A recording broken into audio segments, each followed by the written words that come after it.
మనం పరలోకానికి వెళ్ళకుండా అడ్డుగా ఉన్న అడ్డు ఏంటిది ఏదైనా ఉందంటే మొట్టమొదటిది పాపం. పాపం అనగానే ఏంటిది తెలుసా? ప్రపంచాన్ని ప్రేమించడమే పాపం.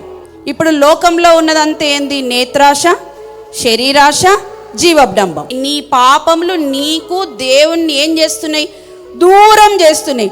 ఏది దూరం చేస్తుంది అంటే లోకం దూరం చేస్తుంది. రెండో అడ్డు ఏంటి తెలుసా? గర్వం. గర్వం ఎక్కువ ఉన్న వాళ్ళకి ఏముండదు? దేవుని మీద భయం ఉండదు.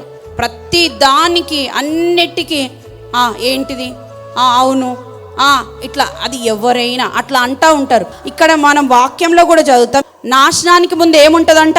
గర్వం ఉంటుందంట.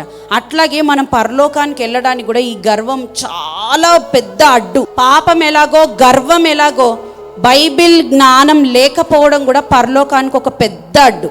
Lack of Bible knowledge. ఇతర కార్యాలన్నీ చదవాలనిపిస్తాయి, ఇతర కార్యాలలో దూరాలనిపిస్తుంది, కానీ దేవుని నాలెడ్జ్ మాత్రం మనకొద్దు. వాక్యం అన్నిటికంటే ప్రాముఖ్యమైనది. మీకు చెప్పే చిన్న మాటలే మీ బుర్రలో ఉంటే చాలు, మీరు పరలోకానికి వెళ్ళడానికి మీకు మీరే మార్గం వేసుకుంటారు. ఇవి చాలా అడ్డంకులు. ఈ అడ్డంకులు పరలోకానికి వెళ్ళకుండా చేస్తున్నాయి కాబట్టి మనం దీంట్లో నుండి బయటకు వద్దుముగాక.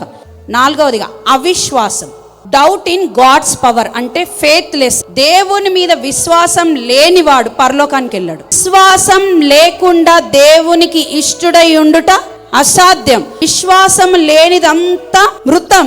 క్రియలు లేని విశ్వాసం అని అంటే దేవుని మీద మీరు నమ్మకం పెట్టుకోకపోవడమే మృతం. అదొక పట్టణం, అది పరలోకం. ఆ పరలోకానికి వెళ్ళడానికి విశ్వాసివై ఉండు గాని అవిశ్వాసివై ఉండకు. విశ్వాసం అనున్నది నిరీక్షింపబడు వాటి యొక్క నిజస్వరూపం. అది అదృశ్యమైనది ముందర రుజువై ఉన్నదనుటకు సూచన అయింది. నువ్వు విశ్వాసం లేని వాడవై ఎంతకాలం మందిరంలో ఉన్న వేస్టే. నువ్వు విశ్వాసం లేని వాడే ముందడుగు వేయకపోతే వేస్టే. అందుకే ఈ 4 కార్యాలు పరలోకానికి చాలా అడ్డు. ఈ 4 అడ్డుగోడలు తొలగించుకోండి, మీరు పరలోక రాజ్యానికి సిద్ధపడుదురుగాక.